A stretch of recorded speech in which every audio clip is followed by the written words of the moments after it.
ఈ మధ్య కాలంలో అయితే గనక డీప్ ఫేక్ టెక్నాలజీ అయితే గనక చాలా ప్రమాదకరంగా మారింది. దీనిపై ప్రభుత్వం కూడా సీరియస్‌గా అయితే ఉంది.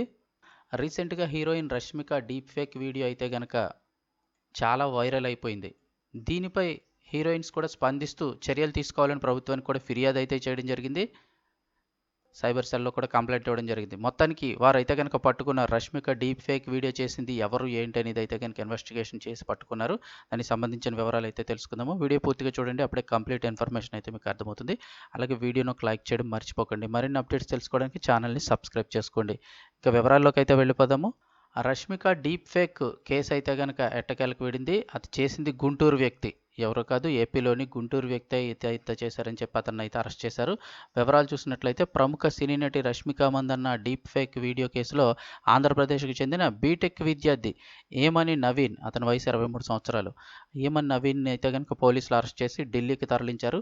నవీన్‌ది గుంటూరు జిల్లా పెదనందిపాడు మండలం పాలపర్రు. ఆయన చిన్నతనంలోనే తండ్రి చనిపోగా తల్లి యానిమేటర్‌గా పనిచేస్తున్నారు. నవీన్ చెన్నైలోని సాఫ్ట్‌వేర్ ఉద్యోగం చేస్తున్నారు. విచారణలో తాను 'రష్మిక' అభిమానినని, ఆ నటితో పాటుగా మరో ఇద్దరు ప్రముఖుల పేజీలను సామాజిక మాధ్యమాల్లో నడుపుతున్నట్లు నవీన్ తెలిపాడు. మిగతా ఇద్దరు నటుల పేజీలకు లక్షల్లో ఫాలోయింగ్ ఉండగా 'రష్మిక' పేజీకి మాత్రం లక్షలోపే ఫాలోయింగ్ ఉండడంతో ఈ వీడియో తయారు చేసినట్లు తెలిపాడని పోలీసులైతే వివరించారు. ఫాలోవర్లను పెంచుకునేందుకే కృత్రిమ మేధ అంటే ఏఐ వచ్చింది కదా ఈ మధ్యన. ఆర్టిఫిషియల్ ఇంటెలిజెన్స్ ద్వారా యూట్యూబ్ సాయంతో అతను డీప్ ఫేక్ వీడియోలు సృష్టించాడన్నారు.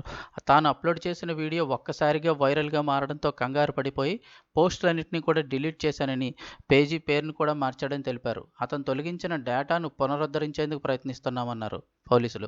బీటెక్ చదువుతూనే అతను యూట్యూబ్‌లో, గూగుల్ ద్వారా ఫోటోషాప్, వీడియో ఎడిటింగ్‌లు నేర్చుకున్నాడు. ఆ తర్వాత 2023లో తన స్వస్థలమైన గుంటూరుకు వెళ్లి అక్కడి నుంచి ఇన్‌స్టాగ్రామ్ ఛానళ్లకు డబ్బులు తీసుకొని ప్రమోషన్లు చేస్తున్నాడని పోలీసులు తెలిపారు.